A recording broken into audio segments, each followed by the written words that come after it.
Welcome to Happily Ever After, the podcast where we talk about life's big stories, from breakups and breakdowns to icky secrets and happy endings. It's the stuff that makes us human.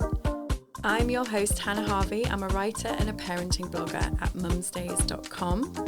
I'd be really grateful if you could subscribe and leave a review, because it basically means more people can find the podcast.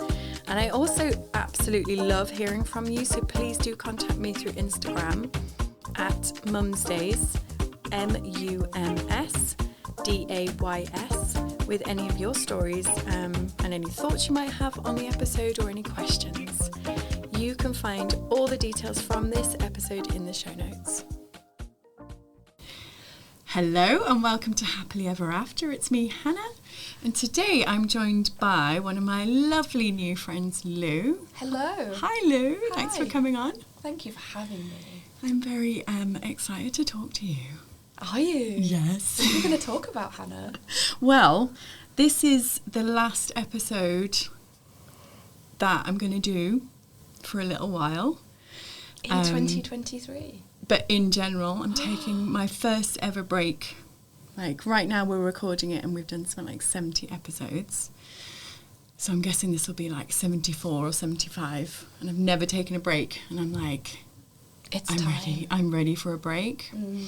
But I thought it would be lush to have you on, because the two of us are going to work together in the new year and do a workshop.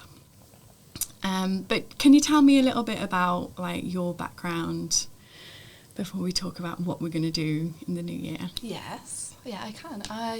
How far back would you like me to go? In the beginning. Don't spare any details. Well, I did my degree in psychology, which was not my first choice. I did not know this. Yeah, at the University of York, I did my degree in psychology, and I wanted to be an artist or a designer, and it didn't play out that way. So I went to do my psychology degree, and I chose it as my second option because psychology's strapline is the science of behaviour, and I've always been interested in what motivates people, kind of what makes them tick. So yeah, I went and did my degree in psychology, and then... My mind is literally blown. I feel like every conversation we've ever had now, I'm like, I may as well not. Because I like to pretend I'm a psychologist, but obviously I'm not. We're all psychologists, really. And that is like a common saying about design as well. We're all designers. We're all scientists. I think like lots of us use these kinds of skills and approaches all the time, whether we call it that or not. Because that's how our brains work, just trying to figure stuff out. Yeah, and I guess some people are more prone to naturally read books that might lead you to understand how the brain works. And exactly. Yeah. And I think now, like popular psychology is just so, there's huge areas of bookstores devoted to it. So a lot of us are reading it a lot of the time. We're exposed to it a lot of the time as well through things that we watch, Instagram. It is literally everywhere now. That's where I started. But then I had a somewhat like circuitous route to what I'm doing now, because I got really sick for a while, and it took me a long time to recover from that. And it made me realise that the path that I was on actually was not the path that I wanted to take, because I was going to go and be an academic in psychology and study the science of reading, the psychology of reading. But ultimately, that was not my calling, and I was not a good fit for it. So I had some time away, and then I tried out lots of different things. And I was really lucky that I found my first kind of proper job living in Cambridge, where I worked on a self-advocacy project for people with learning disabilities. And it was just such an amazing place to be. It was very creative, it was very progressive, it was doing things that lots of other places weren't doing at that time. And it was all aimed at people who were institutionalised in some way. So maybe they hadn't been staying in a residential institution, but they'd been in maybe the special school system for a long time. A lot of the activities they'd done had been kind of specifically designed for people with learning disabilities, and so their friend group, their social group, their activities were quite limited and quite small. And there wasn't a lot of choice necessarily in a lot of the settings they were in. That's quite different now, but back then, in the early 2000s, that wasn't necessarily the case. And the project that I worked on was there specifically to help people design a life in the community when they'd maybe never lived in the community before. So they didn't really know what they liked, what they didn't like. You know, if you say to someone, how do you want to spend your week? There would just be a blank look and a blank page. And so I learned all these tools about I was going to say, like, that's... how do you fill that page? And even now, I think that's massive. Yeah. You know?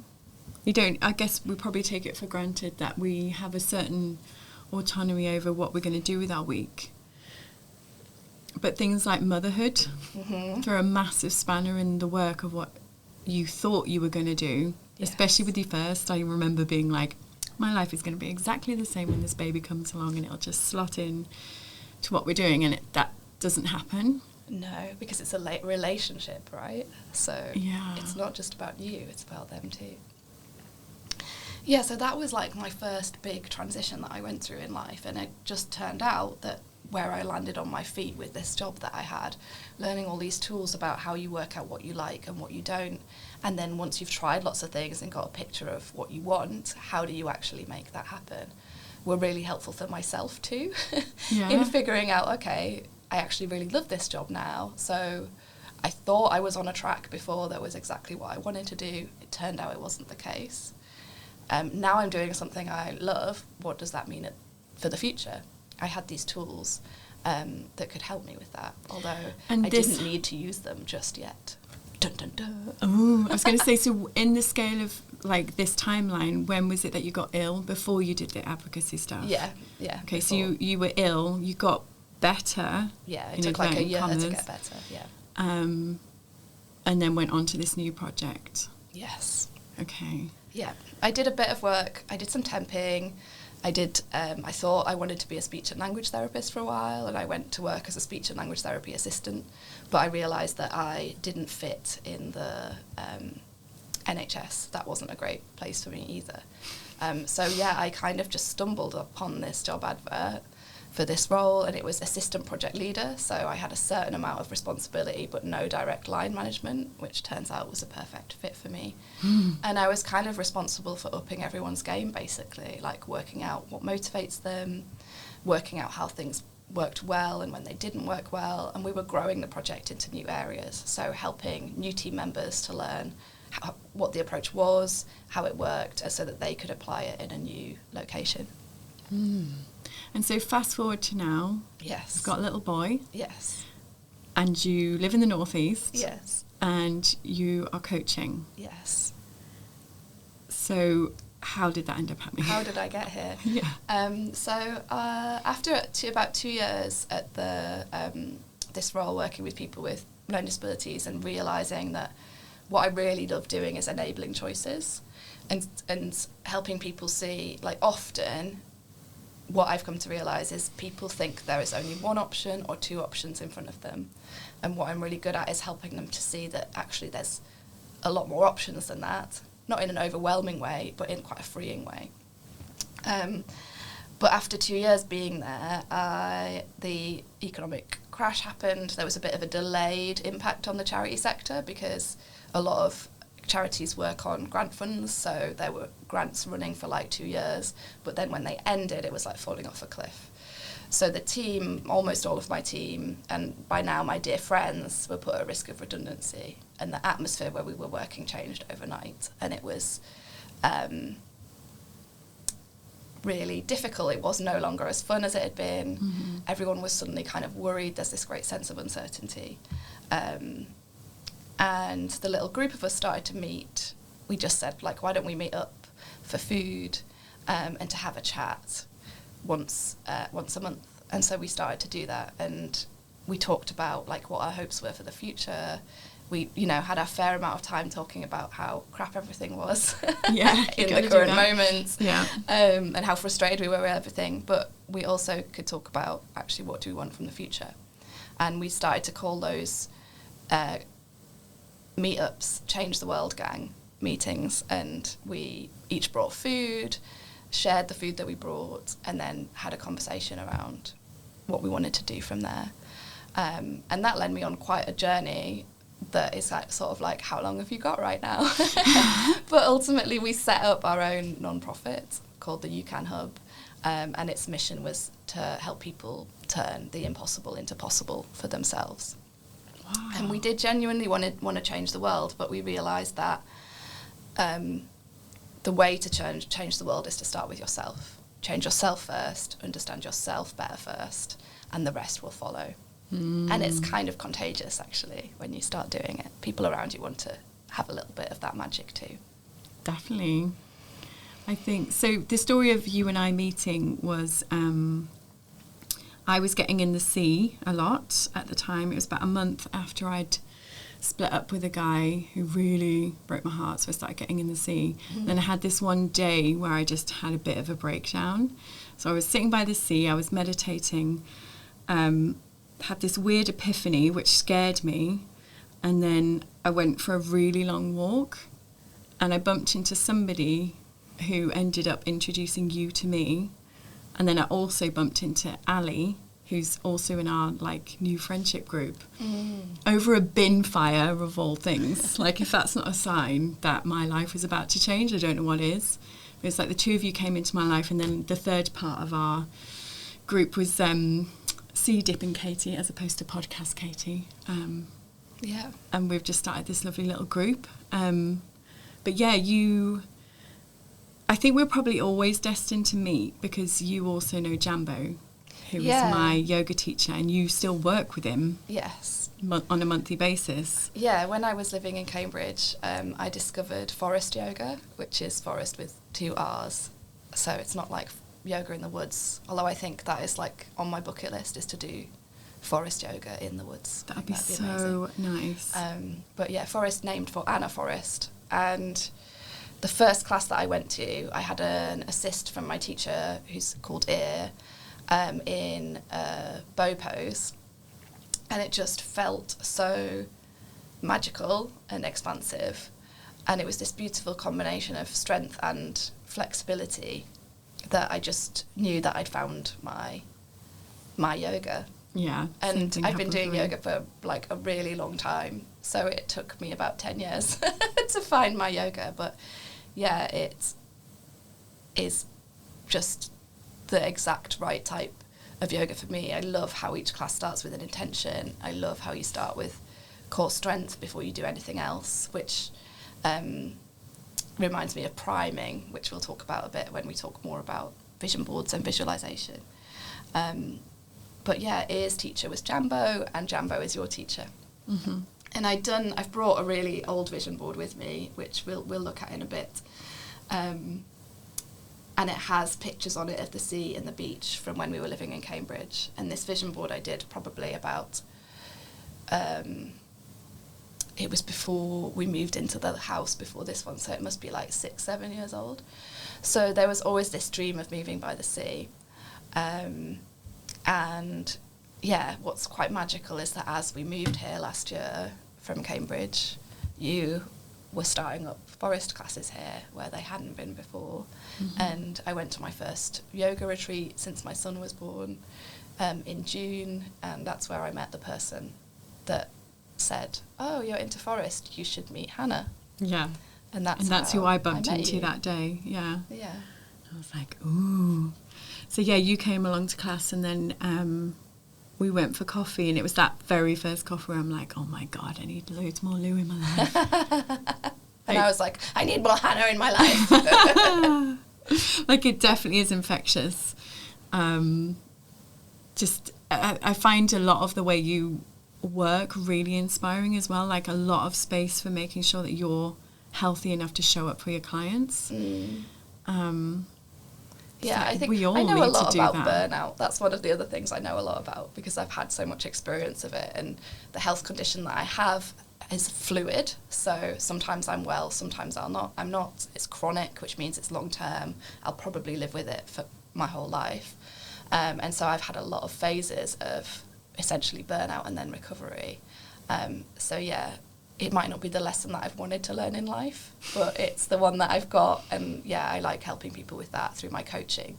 There's almost always a strand of figuring out how do you want to live your life and do the work that you want to do, not just what do you want to do.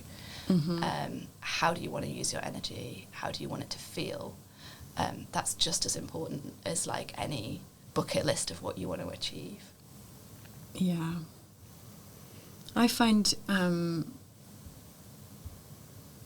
don't know, it's like you go through periods of being like, right, I should, and you're on this like real treadmill. So particularly, like, I absolutely love the podcast. Like, coming in and doing this is not really a hardship at all, but it does take a lot of preparation and a lot of brain power. Sure. And when you're really fixated on something, especially someone like me, I can be quite single-minded and addictive with things, like getting in the sea every day, that I can end up going down one route and then forget that I need to breathe. Yeah. I think what you're talking about is like routines and habits. Like, it's really nice to get into a rhythm, and our bodies like that. And as a mum to a toddler right now, I also know like toddlers like that. It's something that we like from being quite small.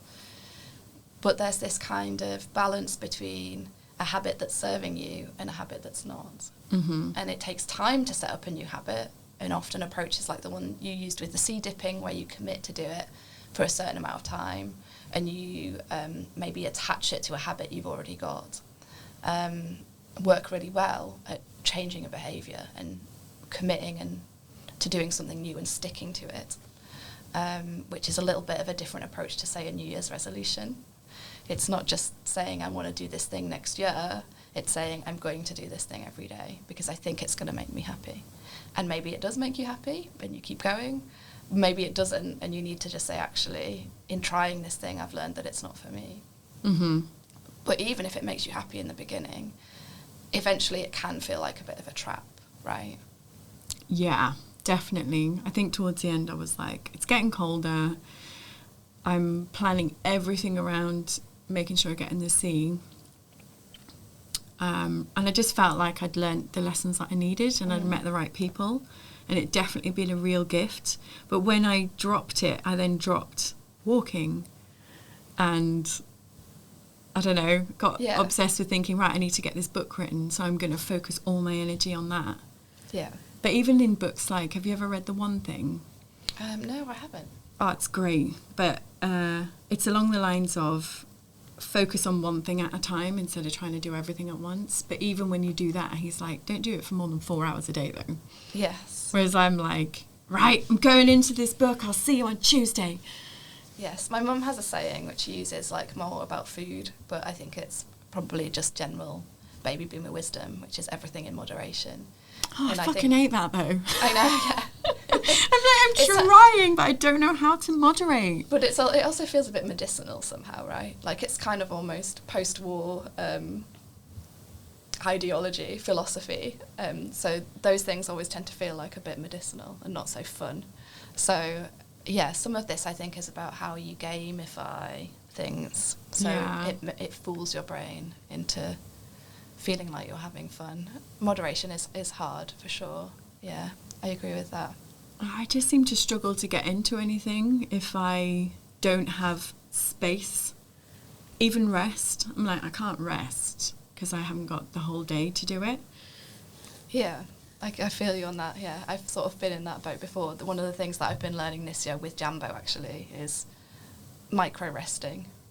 So if you've got a minute, can you close your eyes and do some deep breathing for a minute? Can you set a timer for 4 minutes and, you know, do some alternate nostril breathing if you're a yogi, or just some box breathing, where you breathe in for 4, pause for 4, breathe out for 4, pause for 4. Just do a few rounds of that. I'll just stare out of the window for a few minutes. Yeah, like I'd stopped doing that. I used to be a big advocate of just staring out the window.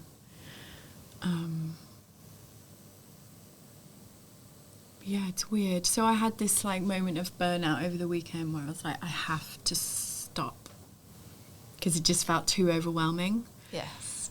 But just the act of doing that and having a lovely chat with Podcast Katie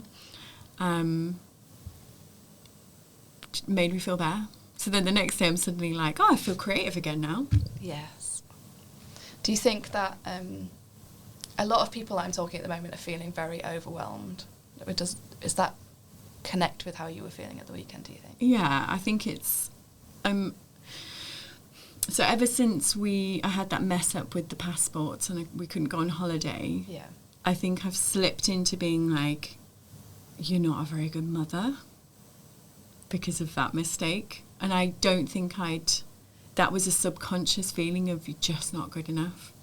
And, I threw quite a lot at the holiday in order to make sure that they had a good time.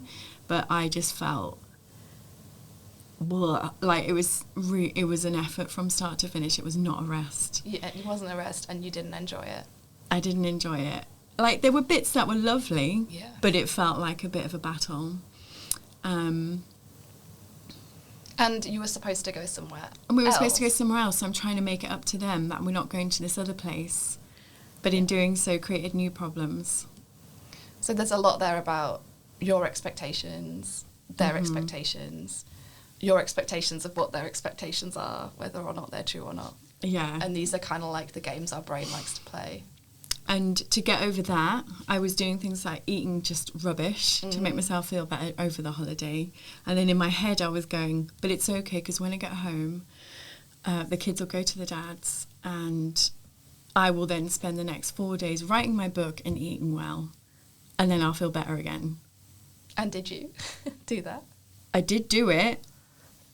It was a lot. Yeah. But I think it started that spiral of being like, there's just too much. There's too much on. Yeah.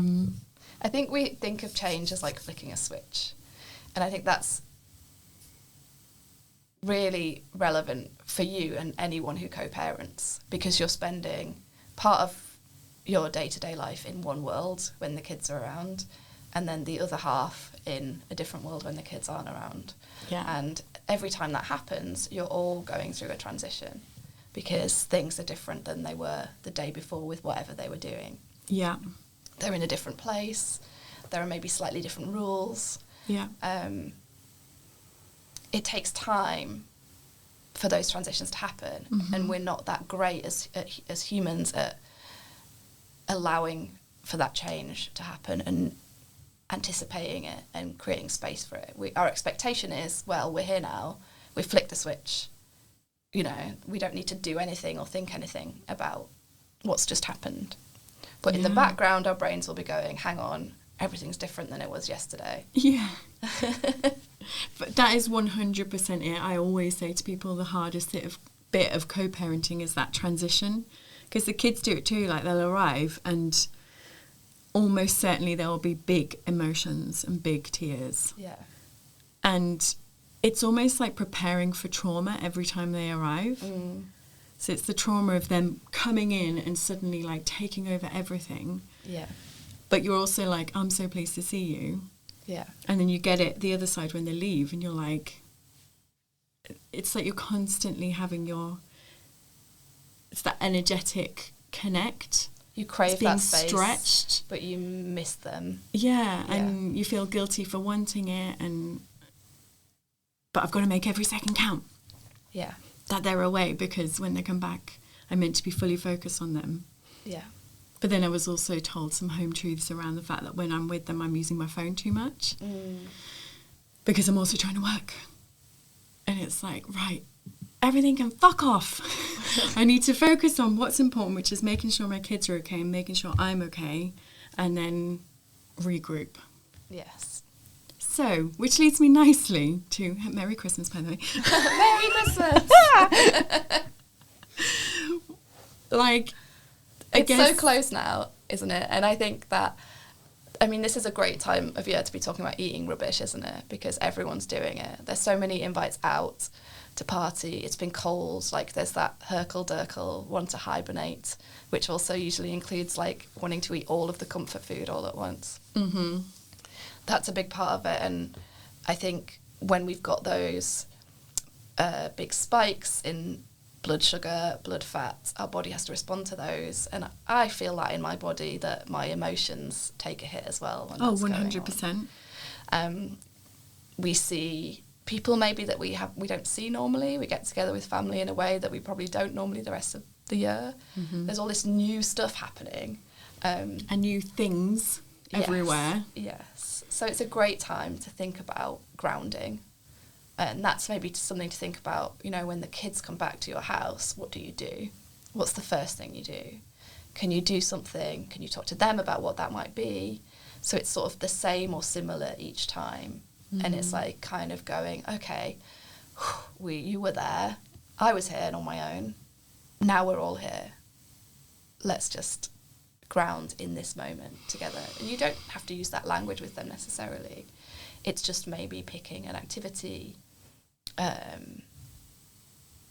I think an activity that helps them go, oh yeah, like we're here now. And there's space for us to have emotional reactions if we need to. Yeah.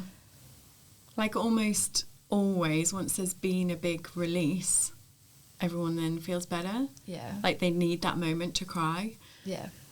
And when it comes, I'm like, oh, good, they're crying now. Go and have a little cry and then you'll feel better for it. It's like a weather front that you have to move through. Yeah. And like you say, giving space for that and just knowing it's going to happen, but we're okay and we're all going to breathe. And it's also what you're not doing. So, like...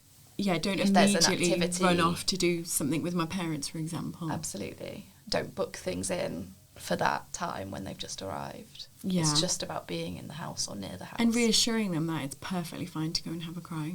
Yeah. Like it's good. Things like all sorts of different hormones are released, aren't they? Yeah, exactly. So my general approach to Christmas is I'm just going to try and enjoy this and enjoy being with my kids. Try. I make it sound like it's this awful thing. I'm going to try my best.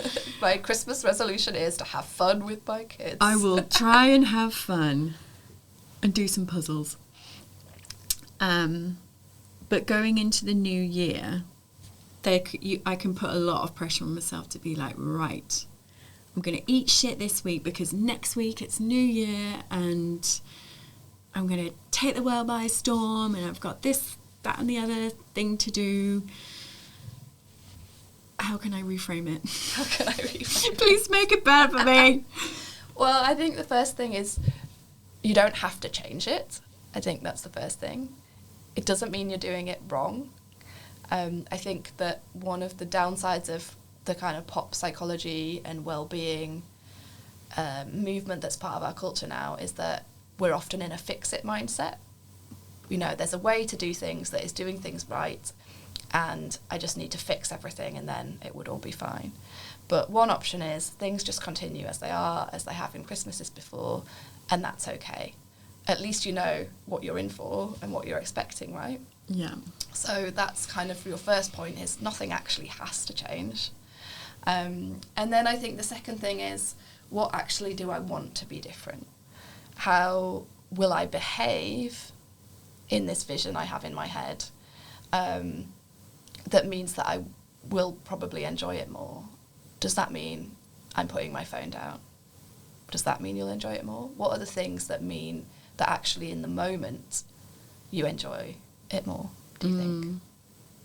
I think probably putting a focus on making sure I get out is really important for me. Yeah. Because it can be really easy to be like, oh, let's all just stay in and you go on your separate devices and I'll sit here and eat bagels in survival mode. Yeah. So being like, actually my need is we'll walk to the park every day. Mm-hmm. And I'll feel better for that. And making a commitment to do that kind of thing rather than just surviving it. And you can have that conversation with your kids as well. They're old enough now that you can say, what do you need each day? Yeah. And have a dialogue and make an agreement together between the three of you of like, okay, we're going to go outside every day, and maybe add some other things in that mix too that they come up with. Mm-hmm. Definitely. And then going into New Year, you and I have got a workshop planned, which I'm super excited for. So that is the 6th of January in Whitley Bay, so any local people, please do join us. But the plan is we'll do restorative yoga to kind of set intentions, and then you're going to lead us in vision boarding. We're going to make some vision boards, yeah, exactly. Which I'm really excited about. Yeah, so I mentioned before that the reason I fell in love with forest yoga, or one of the reasons, is because you always set an intent at the start of the class. And I think that aligns really closely with the way that I work as a coach in helping people, and the way that I found helps me in my life is setting an intent first. What am I actually wanting to get out of whatever change I'm making? Or sometimes change happens to us, right? Like the pandemic is a really recent example of that. Change happened to us. How do we want things to feel as that change is happening? So with Christmas coming, you might choose your intent. How do I want to feel each day? And that's your main focus. And a lot of what we've been talking about is this relationship between what we think, what we feel, and what we behave, and how we behave. And that's almost like a cycle. So we can change any one of the things in that cycle. Changing how you feel is pretty hard. I don't know if you've tried to do that before. Many times. I will not feel angry. I'm doing my best not to feel like that's an absolute twat. Yeah, that's exactly it. Doesn't really work so well. I don't tend to work on that one so much in its own right, but you can influence it through the other ones. Yeah. You can change how you think, and how you behave. And changing those things ultimately changes how you feel. Exactly. Yes, that is the magic of your brain, is if you change your behaviour, you'll probably change how you think, and you'll change how you feel. Yeah. So if you decide, I'm going to go outside every day for the kind of, 10 days of the holiday season, that will probably change how you think and change how you feel. Yeah. You can also change how you feel and how you behave by changing how you think, and that's where vision boards come in. And I've brought a couple here. I know for people listening in, they might not be able to see them. This will go on a reel on Instagram, though. For the benefit of Instagram, here's one of my old vision boards from, I think, 6 or 7 years ago. And it's basically a massive piece of paper. And I've torn up loads of images from different magazines and just stuck them down. And I remember doing this. I was babysitting for a friend's kid, and she stuck a leaf on, which is now very brown. And kind of, and that was really nice, actually, because she could see, obviously, that we were out in the garden when we did it. We were out in nature, and that was also a lot of what was reflected on my board. And she stuck some images down, too, that she took home. And the reason the moon is in the middle was because I wanted to live more seasonally, in kind of alignment with the seasons. And there's lots of other things on there, like colourful, healthy food. There's time with friends and family. There's something on here, maybe it's this one, where there's someone playing a guitar. Because my husband plays guitar, we play music quite a lot with his family. There's bare feet on the beach and the sea. So this was back when I was living in Cambridge, which is about as far from the sea as you can get, long before we moved here. So that's one example of a vision board. And I've brought a digital one too that I printed out, because you can also make it on an app, say like Canva. You can capture digital images and cut and paste them all together and then have it printed out. And the idea of vision boarding is that you can trick your brain, because it doesn't know the difference between what's real and what's imaginary. So this is focusing on that part of the cycle, how I feel, how I behave, how I think. It's focusing on the how I think part. And you use the vision board once you've created it as a kind of primer. So you can look at it every day. It influences how you think, and that then changes how you behave, so that you're more likely to make decisions and do things that turn the vision board into reality. I love that. So it's I know it's a tool for manifesting and things like that, but manifesting is just making something come true. Yeah, and I think manifesting is like quite an overused word now, and it sounds really spiritual, and it can be if that's what you want it to be, but it's also grounded in science. Like, there's lots of people who use visualization, which vision boarding is an example, to help them to make it more likely that they'll achieve their goals and do the things that they want to do. So elite athletes use them, people who've won gold medals. Arnold Schwarzenegger, I think, has used it quite a lot. Whether he quite visualised being the Terminator or not, I'm not sure. But he used it in wanting to be an actor and also wanting to become a politician. And Oprah is like a really big, famous example of someone who talks about it quite a lot. Yeah. But there are studies that show that, if you spend time visualising a more, a future that's in line with what you want, you'll feel calmer and it's more likely to happen. Yeah. I love it. I can't wait for this evening. It's going to be incredible. So that's the 6th of January. If anybody wants to come and join us, send me a message. Yeah, and it's basically like crafting. We're going to look do for some pictures we like, cut them out, stick them together, have some nice something to drink. Yeah, and do some very gentle laying down style yoga beforehand, where we'll do loads of breathing to try and tap into intuition and what really matters, not what we think matters. So kind of overriding that bit of the brain which is like, you should be doing this, but actually tap into what do we feel, what would make us feel good. Yeah, and it's going to be such a useful slowing down moment. Mm-hmm. So when I first had my experience of burnout and illness and coming back to recovery, I thought recovery was all about achieving a set state, like, okay, this is the right amount of activity and the right type of activity for me to do all the time. And it became very quickly clear that that is not really how it works, because every day we have different amounts of energy levels, we feel different, there's lots of different stuff happening around us. Mm-hmm. And I think the Christmas holiday season, like even if you don't celebrate Christmas, for lots of people it's just a really busy time of year. Yeah. The energy around around us, collective energy is nuts. Yes, of just rush and busyness and trying to get everything done and trying to do it all right so that everyone's happy. Yeah. That then having that space in January to slow down, breathe, kind of give our nervous system some love with some beautiful forest-inspired restorative yoga. And then, listen to what we think we want from 2024 and craft a beautiful image to take home that supports that. Yay. Well, Yay. I can't wait. Thank you so much, Lou, for coming in. You're welcome. I feel calmer already. Oh, I'm so glad. That has genuinely been really helpful. Like, I feel like I've really got a good plan for what I'm going to do for the holidays. So, yeah, thank you. All right, then. Thank you so much for listening, and I'll see you next time for another episode of Happily Ever After with me, Hannah Harvey. It would be wonderful if you could leave a review and subscribe. And of course, if you have a friend who might enjoy this episode, please do pass it on. For anything else, you can get in touch with me either through Instagram @mumsdays or my website mumsdays.com.